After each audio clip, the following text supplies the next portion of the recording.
Première question à gauche. Oui. Là. Ok. Attends, on va وليد اليوم يعني اللقاء الثالث لعبنا اللقاء التالي وربما كانت الظروف اللي ما خلاتش المنتخب الوطني المغربي على الصوره اللي كينتظرها الجميع والطقس والرطوبه المرتفعه الى ذلك. اللقاء الثالث حنا مؤهلين الان. اللقاء الثالث واش كنتاخذوا بنفس يعني الجديه اللي خديتي بها اللقاءات السابقه؟ واش غيكون شي تغيير على مستوى التشكيله باش نعطيو فرصه للاعبين اللي ما دخلوش ولا اللي بقاو في كرسي الاحتياط؟ وكيفاش كتشوف المنتخب الزامبي واش في النيفو ديال الكونغو ولا غادي يعني نطبقوا ديك المقوله ديال كنحتارموا كاع المنتخبات؟ شكرا سيدي.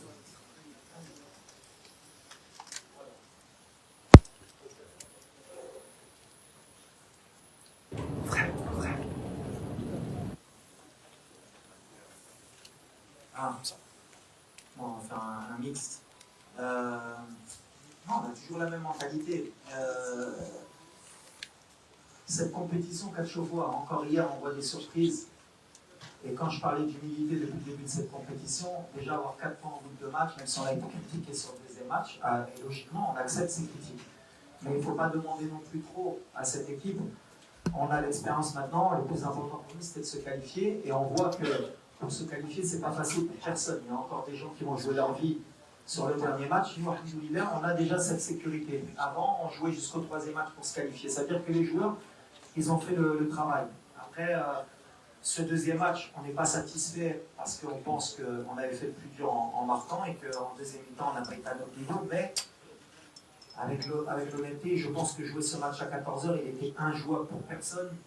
Et pour, vous l'avez vu même vous les journalistes dans la tribune, c'était plus justement sur l'intégrité des joueurs où on avait peur d'avoir des blessés. On aurait pu perdre comme gagner parce que ces matchs-là, ça se joue à la roulette. Mais jouer à 14h sous 35 degrés et 80% de taux d'humidité, on ne pouvait rien attendre de l'équipe Imagine. Après, par rapport à l'équipe, est-ce qu'elle va changer? On va essayer d'être intelligent parce qu'on a des joueurs, il y a des cartons jaunes aussi.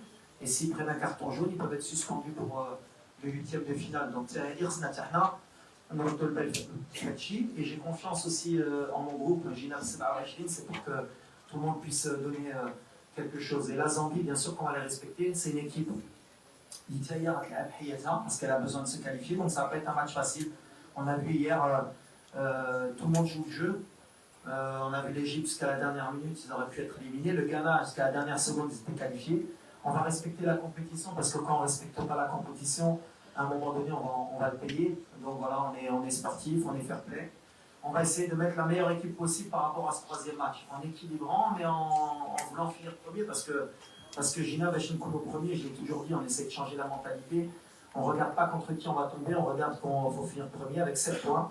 Et vous verrez qu'à la fin, dans le classement, il n'y aura peut-être qu'une seule équipe qui aura fait 9 points et nous, on sera comme toutes les grosses équipes avec 7 points si on gagne. Question. Bonjour coach, coach, sinon on a un match très important, mais le problème c'est qu'on a certains joueurs qui ont des cartons jaunes. On a Sayes, Chibi, Seliman Leh, Hakim Ziyech. Et encore, en carton jaune demain, ça va être dur pour nous. Ouais, Amin Adli. Et Amin Adli, ouais. Ça va être dur pour nous pour le 8e de finale. Qu'est-ce que vous pensez, coach? Merci. On va répondre, on va réfléchir, on va voir. Parce que le problème qu'on a en tant que staff, c'est aussi laisser les joueurs sans trop jouer pendant pratiquement 9 jours. C'est aussi ça peut être aussi un problème au niveau du rythme. Donc on va essayer d'être intelligent, à voir ce qu'on fait. On a encore 24 heures pour bien réfléchir, pour faire le meilleur mix possible. Et les joueurs qui, s'ils peuvent rentrer ou s'ils doivent débuter avec un carton jaune, il faudra qu'ils soient aussi intelligents. Oui, question par là.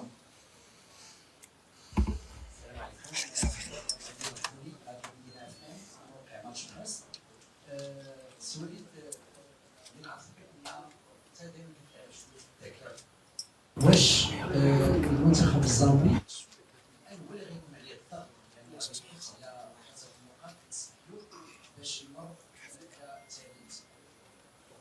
او كثالث على حسب النتيجه ديال الكونغو مع تنزانيا. بالنسبه لنا حنا كنعرفوا اللاعب المغربي لانه ملي كيكون مؤهل عاد كترتفع المعنويات مرتفعه. علاش ضغطنا؟ واش هذا غادي يشكل دعم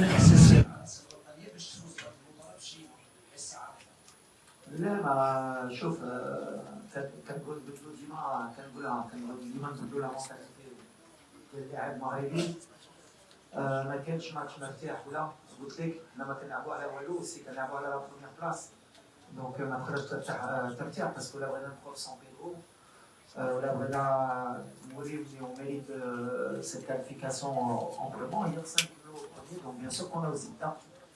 كاين شي ماتش ما كانش داك وحنا المغرب خصنا نربحوا اي ماتش il faut respecter tout le monde donc le joueur qui اللي غيسحب له il va être lâché de toute façon ما غاديش يبدا. Et voilà, on va faire les choix, on est concentré pour ramener 3 points au Chili Preda avec tout le respect de la Zambie. On a faut elle n'a rien à perdre, elle va attaquer parce qu'elle est obligée, elle est dans l'obligation peut-être même pas de gagner, parce que je crois que Thiago il passe. Donc voilà, ça va être un match tactique aussi. Est-ce que le plan de jeu est chez le pro ou je vais chez Thiago? Non, c'est une bonne opposition pour nous, mais chez Zido Fadel. Ça nous aura fait le tour de chauffe avant les huitièmes de finale. Derrière, une question. Bonjour coach, Benifo Dimitrov. Un deuxième match assez fatigant contre la RDC, très intense, surtout dans les duels. 2 jours seulement pour pouvoir récupérer physiquement, mais surtout mentalement, en regard du but concédé. Est-ce que le groupe il est prêt à tous les niveaux et puis est-ce qu'il n'y a pas des absences à déplorer? Non, il n'y a pas d'absence. Au contraire, on récupère pratiquement tout le monde. On est sur le plan du tournoi.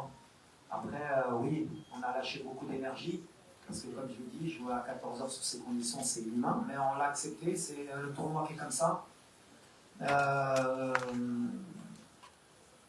On est préparé, on a des joueurs de très haut niveau pour qu'ils soient aptes à jouer tous les 2-3 jours, et on a un effectif qui est heureusement pour nous de qualité. Donc voilà, vous avez vu ceux qui rentrent, vous avez vu ceux qui sont sur le banc. D'ailleurs, on me critique aussi parce que je laisse de très bons joueurs sur le banc. Donc s'ils rentrent, c'est qu'on a beaucoup de bons joueurs et on sera content de leur donner du temps de jeu. Voilà. Une autre question par là, au milieu. Bonjour, c'est une question pour le capitaine Romain Seix. Est-ce que vous, en tant que avec le recul, vous êtes content d'avoir réalisé une prestation moyenne pour avoir le temps de s'auto-corriger avant les matchs de content, non, parce que on aurait voulu le faire. Après, au vu des conditions qui étaient réunies dans ce match, la physionomie, malgré tout, on ne perd pas, on prend un point. Je pense que c'est un match on perd 2 points par notre faute. Même si voilà, on ne va pas enlever la qualité de l'adversaire, mais je pense que on s'est mis en difficulté par rapport à nous-mêmes. Donc ça aussi c'est intéressant de voir, et ça nous permet de voir qu'il y a toujours des axes de progression, que tout peut se passer dans cette Coupe d'Afrique si on ne fait pas tout ce qu'il faut pour gagner les matchs. Donc c'est comme je dis après le match, c'est mieux que ça nous arrive maintenant que plus tard dans les matchs à élimination directe. Donc voilà, il faut que ça nous serve aussi pour la suite, et que ça nous aide à continuer à grandir, et que voilà, que ça nous permette d'avancer sur le bon chemin, et qu'on continue à monter en puissance pendant cette compétition. Mohamed Laghi, Paulo Palma. أولا وليد هنيئا لنا ولك بالتأهل للدور الثاني. هنيئا لنا ولك بالتأهل للدور الثاني. فوليد واش نقدروا نقولوا بأن من بعد التأهل هذه فرصة باش أن تعطى كذلك فرصة لبعض اللاعبين يكتشفوا الأجواء الإفريقية، وكذلك يحافظوا على المرتبة الأولى ولا الحديث حول الصباري وتيسوداني. شكرا وليد. علاش هاد الجوج؟ J'ai répondu, on verra. Anna Mazenha, bien sûr, il y a des joueurs qui méritent un peu plus de temps de jeu, mais il y a la concurrence, il y a les choix, comme j'ai dit, on va essayer de bien réfléchir pour en faire entrer la meilleure équipe possible.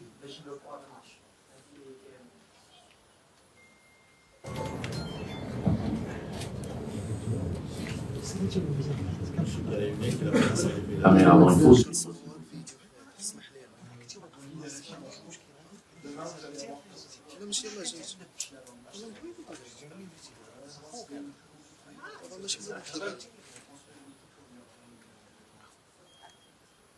Les deux, c'est un challenge différent à chaque fois. Je pense que l'équipe, il faut qu'on permette à laisser du temps à un entraîneur, ce qui en Afrique est rare, ou même dans le monde, parce que c'est pas qu'en Afrique, aujourd'hui les entraîneurs ils restent pas très longtemps. Donc le plus difficile, je vais dire, c'est d'aller en finale, parce que construire une équipe, il faut avoir toutes les conditions pour la réunir, il faut du temps. Et malheureusement, quand on est coach, on n'en a pas beaucoup, mais c'est vrai que c'est un grand coach, il a entraîné des grands clubs, des grandes nations de football. On a beaucoup de respect et je pense que demain il va nous proposer une opposition qui sera compliquée pour nous. Une question au milieu. Coach. Ouais. Bonjour coach, moi c'est Lorenz Marocain. On a eu dans la presse que le Bayern Munich a demandé un retour de Nasser Al-Khelaifi. On aimerait bien savoir l'état de santé de Nasser. Et une petite remarque, on aimerait bien voir nos joueurs en zone libre pour les déclarations. Merci. D'accord. Alors premièrement, non, Mazraoui, je ne sais pas d'où sort cette information, mais Mazraoui est avec nous. On a tous les droits sur Nasser pendant cette compétition, il revient très bien. D'ailleurs, peut-être que demain, vous le verrez sur le terrain. Donc voilà, pour Nasser. Ensuite, sur la zone ligue, je pense que les joueurs passent. Voilà. Les joueurs passent, après, ils sont dans leur droit de s'arrêter ou pas s'arrêter, mais ça, c'est au choix du joueur. On ne peut pas les obliger non plus à s'arrêter. Mais je passerai le message pour qu'il y ait le plus de joueurs possible qui puissent répondre à vos questions. Devant, une question devant. Walid, on a vécu une fin de rencontre monumentale face à la République du Congo, avec les images qu'on a rarement vues au sein du roi national. Comment vous avez géré cette situation, le retour à l'hôtel, remobiliser les joueurs, donc voilà, comment vous avez géré cette situation? Est-ce que ça peut avoir des incidences sur le retour des joueurs? Déjà, je pense qu'on en a fait un peu trop, parce que mine de rien, des échauffourées comme ça en fin de match, ça existe pratiquement tout le temps dans le football. La dernière Coupe du Monde, je me rappelle, il y avait un Pays-Bas-Argentine, et je pense que c'était pire que ça, on n'en a pas fait autant. Je pense qu'il n'y a pas eu de coup de données, il y a eu juste des séparations, il y a eu peut-être des tirages entre certains joueurs, mais comme on a dit, c'était peut-être dû à la tension, à la chaleur, à l'envie de gagner. Mais c'est vrai que cette polémique pendant 48 heures, elle a été, je pense, un peu trop exagérée, de toutes parts. Mais ça ne va pas nous affecter, je pense que ça affectera personne, c'est un match de football, ça s'est bien terminé à la fin, il y a eu le respect entre les coachs, entre les joueurs, on se connaît. Et ce qui est dommage, et c'est bien que vous me demandiez, c'est ce qui s'est passé après le match, de pouvoir avoir voulu me ramener dans un débat, comme quoi j'avais eu des propos racistes. Je pense que c'est honteux, tout simplement, et je défendrai mon image jusqu'au bout, parce que c'est pas celle que je donne depuis de nombreuses années, et c'est pas celle que je veux qu'on me donne. Malheureusement, avec les réseaux sociaux, avec ce qui se passe dans le monde, avec la haine qu'il peut y avoir des deux côtés, parce que bon, j'ai reçu des messages, moi aussi racistes, des messages de mort, mais je pense que le joueur, malheureusement, lui aussi peut-être de son côté, ça montre qu'on est dans des extrémités pour des matchs de football, et c'est honteux, et c'est pas possible. Mais ça montre aussi qu'en Afrique encore, à la Coupe du Monde, on était tous ensemble, on représentait l'Afrique, et malheureusement, quand une compétition comme la Coupe d'Afrique, dès qu'il y a des oppositions de style, on essaye de ramener ou à la couleur de peau, ou à la religion, ou à d'autres choses. Donc on évolue si on veut que notre continent progresse. Il faut qu'on soit honnête avec nous-mêmes, si on veut qu'on avance. Mais vous ne tomberez jamais sur quelqu'un qui va attiser le feu. Il y a eu des choses qui se sont dites après le match qui sont irréelles, et je le répète, moi-même j'ai demandé à être entendu par la CAF. Voilà, j'ai jamais eu insulté le joueur, qu'il le veuille ou pas. C'est pas dans mon éducation, ça n'a jamais été dans ce que je fais. Ce que j'ai fait après le match, je le fais tout le temps, serrer la main de l'entraîneur, de l'arbitre et des joueurs. Peut-être, malheureusement, quand je lui ai serré la main et qu'il ne me regardait pas dans les yeux, j'aurais dû laisser passer. Mais là, j'ai cette éducation et toujours ce moment où j'aime bien qu'on me regarde. Peut-être qu'il y avait un peu de tension, lui il n'a pas accepté. C'est comme ça, mais c'est le football. Ce que j'ai appris de ça, c'est que la prochaine fois, j'irai serrer la main de l'entraîneur et de l'arbitre et je ne me mêlerai plus des joueurs. C'est comme ça, mais ça, ça m'a déçu, parce que ça touche plutôt ma famille. Quand vous êtes quelqu'un qui combattait ce genre de choses toute votre vie, et qu'en face, c'est une parole contre une parole, et en plus le joueur, malheureusement, parce qu'il faut aussi le défendre, c'est que dans son interview, jamais il a parlé de racisme. Jamais. Mais c'est là qu'on voit que la société elle est malade. À partir du moment où il a dit, il a eu des mots que je ne peux pas répéter, ils sont partis tout de suite sur une couleur différente, donc il a dû dire quelque chose de raciste. Et ça s'est envenimé, que ce soit du côté congolais ou marocain. Et il y a des gens qui sont mauvais des deux côtés. Malheureusement, c'est l'être humain. Moi, je suis là pour calmer les choses. Il ne s'est rien passé de plus qu'une échauffourée d'une fin de match. Un joueur frustré, un entraîneur frustré. C'est terminé. Pour moi, place au football, on se concentre. Il y a une canne, c'est une fête. C'est une des meilleures cannes de fête de l'histoire. On continue à avancer. Mais malheureusement, je condamne les messages que peut-être il a reçus, mais je condamne aussi les miens parce que les 48 heures qu'ont passé mes proches, c'est un peu moyen. Question par là. Asseyez-vous, s'il vous plaît. J'ai deux questions à si tu le permets. J'ai une question purement tactique. C'est la première fois depuis la Coupe du Monde que j'ai senti qu'on perdait trop de ces ballons défensifs. Et j'aimerais bien avoir une explication purement tactique de ce qui s'est passé. Deuxièmement, pourquoi tu es le seul joueur marocain à s'arrêter en zone mixte?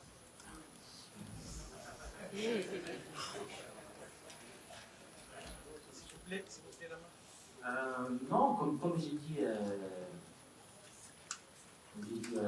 juste avant, le match, on perd les 2 points de notre, à cause de nous, parce que ce qui fait notre force,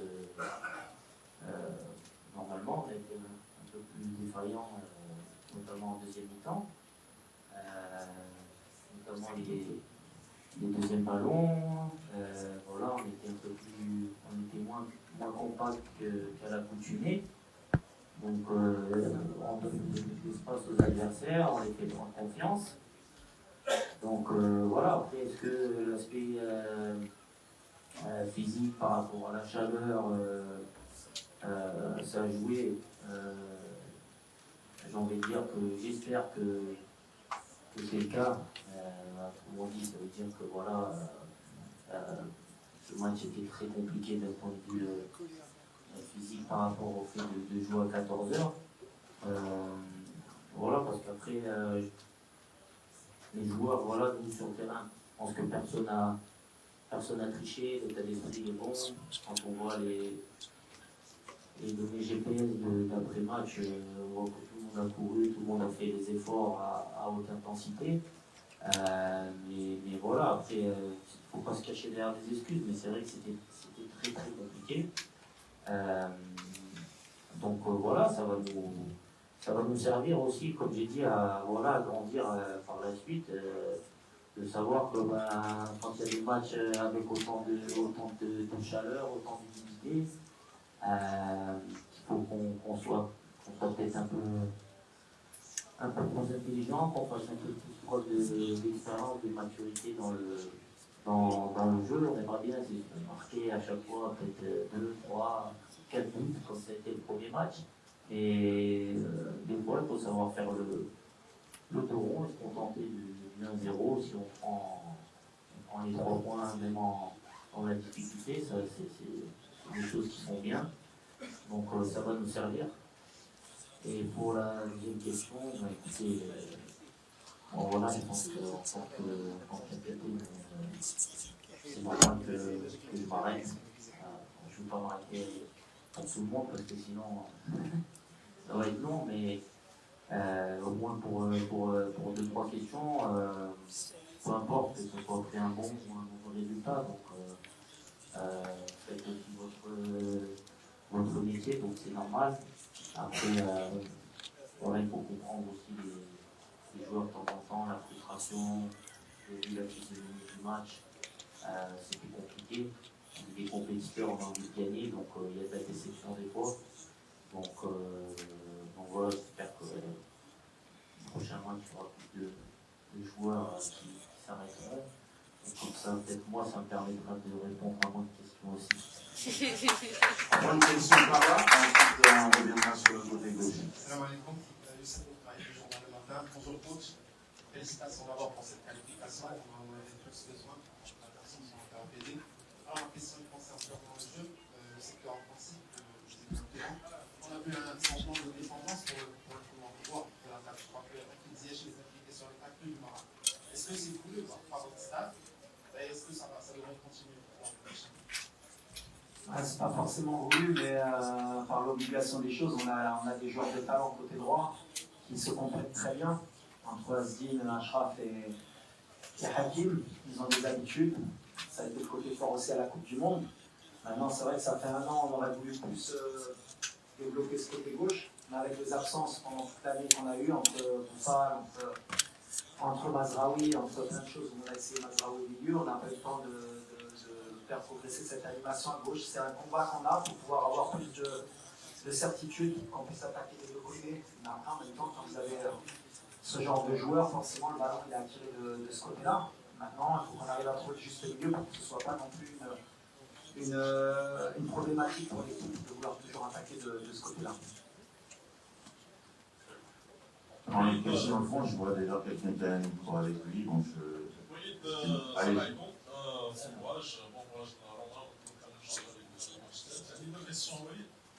La première هي كنعرفوا على انه لي كومبيتيسيون بحال لافريك كل ما طولت المده وكنت تلعب كل ما خاص شويه ديال يخرجوا اللعابه بهذاك الضغط ديال المغرب شفنا في الكوب دي موند هذاك لابور ديال دي فامي ديال لي جوار كان مهم بزاف كيفاش نتوما كتخدموا على هذا البوان مع لو جروب باش يكبر شويه من هذاك الضغط اللي كيعيشوا لافريك. لا دوزيام كيسيون هي شفنا لو رول ديالنا رغم الانتقادات اللي ربما يقدر يتلقاهم المده طويله ولكن كنعرفوا الاهميه ديال اللاعب والقيمه ديال سليم ملاح لو رول ديال سليم ملاح. شفنا دائما ملي كيكون لاعب لابور اللي كيكون نورمال ويتغير في لا ديفونس شفنا كيفاش في لا ريكوبيراسيون كيفاش كيبليسي ادروات واش كيفتح لي زيليي ولي زافيير الدور ديالو كبير. بغيت نسولك في الغياب لا قدر الله في يوم من الايام ديال سليم ملاح واش جوج لعابه بحال امير ريتشاردسون وبحال دوطر جوغ موجودين ان شاء الله باذن الله باش يغطيو على هذا. Par rapport à la compétition, bien sûr, il y a de la frustration parce que à Flotel, on est en concentration, il fait chaud, mais alhamdoulilah, on est dans de très bonnes conditions. La fédération nous a mis les moyens, on est dans un cadre idéal. Et honnêtement, je pense que ça aide aussi dans la bonne ambiance de l'équipe. Donc voilà, mais on est venu en mission, c'est ce que je dis. Donc de toute façon, si on était dans d'autres conditions, c'est pareil pour tout le monde, on est concentré, on va aller le plus loin possible. Donc voilà, ça fait partie du challenge aussi de vivre en groupe, de savoir gérer ce temps. On espère que les familles, comme premiers, viendront si on va le plus loin possible, Inch'Allah. Après, c'est compliqué pour certains, mais voilà. Après, sur le rôle de Selim, c'est vrai que c'est un des joueurs, je pense, qui est sous-coté, qui est beaucoup critiqué, et c'est injuste. Parce qu'avec Selim, on ne perd pas beaucoup de matchs sur le terrain. C'est quelqu'un qui équilibre notre équipe. Alors bien sûr que, comme je l'ai dit, sur Football Manager, sur PlayStation, moi aussi, je voudrais mettre 10 attaquants. Mais le football, malheureusement, c'est pas comme ça. C'est pas mettre que des techniciens et ça va aller. Il faut des porteurs d'eau. Pour avoir une bonne maison, il faut des fondations. Le pilier, on ne le voit pas, mais c'est lui qui tient la maison. C'est lui, c'est quelqu'un en qui j'ai confiance. Et dans notre équilibre, surtout dans le jeu africain, et dans l'équilibre de notre milieu de terrain, justement, et de notre ligne offensive, on a besoin d'un joueur comme Selim. Maintenant, des joueurs comme Amir, ils sont en train de progresser. Il a fait une vraie préparation. Saïbari, c'est un autre style. Ça peut être sur un autre style de match aussi. Et après, c'est à moi de faire les choix par rapport au contexte. Mais je pense que tous les joueurs ont la bonne attitude. Et Selim, jusqu'à preuve du contraire, il a besoin aussi d'amour de la part du public. Parce que le critiquer, c'est injuste. Il a l'expérience de l'Afrique aussi. Il a déjà une Coupe d'Afrique dans les jambes. Et là, l'expérience, ça joue aussi beaucoup. ما تنساوش تابوناو في لاشين وتاكتيفيو الجرس باش يوصلكم جديد فيديوهات بيت بريس وتبارطاجيو مع صحابكم.